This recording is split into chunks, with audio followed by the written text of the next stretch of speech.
在印度会把人划为高种姓和低种姓，拥有高种姓的人可以说是含着金钥匙出生，注定一生荣华富贵；而低种姓的人注定穷苦一生，他们生活在社会最底层，不配拥有任何财产权和自主权。那么，印度种姓制度到底是如何划分的？接下来就带大家一一揭开。最初，白皮肤的雅利安人打败了印度的原住民达罗毗荼人，种姓制度就是随着雅利安人入侵印度而创立起来的。原本种姓制度的最初目的，并非要划分人的高低贵贱，而是为了确保雅利安人的执政权和保护社会高层面的工作岗位都要有雅利安人。就这样，拥有白皮肤的雅利安人就成为了最早的高种姓人群。为了更好的统治并控制印度原住民，他们还进一步将制度细分化，将人分为4个等级，分别是婆罗门、刹帝利、吠舍和首陀罗。其中婆罗门就是最高级别的人群，这个群体的代表就是雅利安人。他们赋予自己拥有解释宗教经典和祭神的特权，还要享受奉献的权利。他们自诩是代表天神的嘴，他们要做的只是说话传达，而不用去干体力活。而且他们还拥有免刑和免税的特权，就算是婆罗门种姓的人犯了死罪，他们也是可以免除死刑的。但是如果是别的种姓人犯罪，则会被直接处死。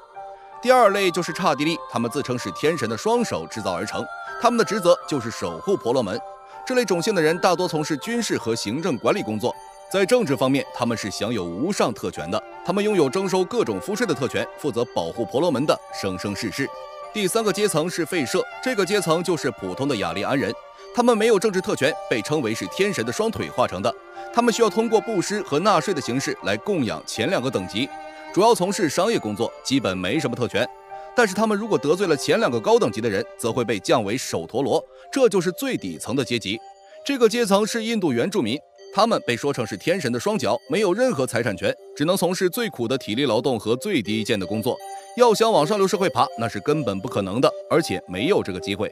然而，除了这4个等级的种姓，还有大量的第5种姓，被称为不可接触者，这就是达利特人。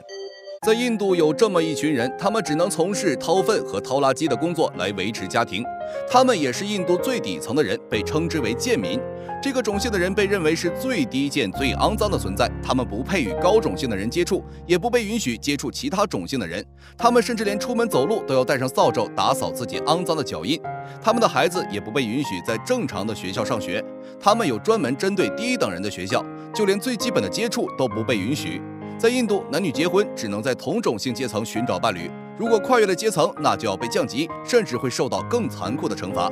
在2018年就发生过一个事情，一个高种姓的女孩爱上了一个低种姓的男孩，为了阻止2人结婚，女孩的父亲当众袭击了2人，还打断了女儿的双手。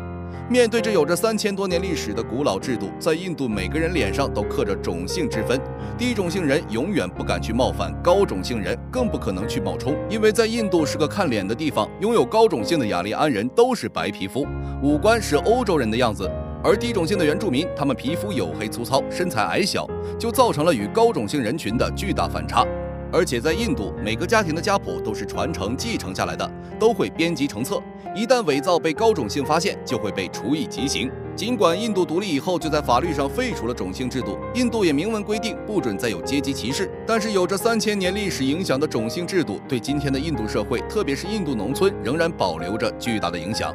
然而，随着时间的发展，很多低种姓的人想要翻身农奴把歌唱，因此有些新的教派产生。然而，新教派的目的也并不是要人人平等，而是想要自己成为像婆罗门一样高等级的存在。所以，很多印度人为了摆脱这个现状，都会努力前半生，为的就是有一天选择出国，去别的国家工作。他们宁愿一辈子都不回家。对于印度，你还有其他更多的了解吗？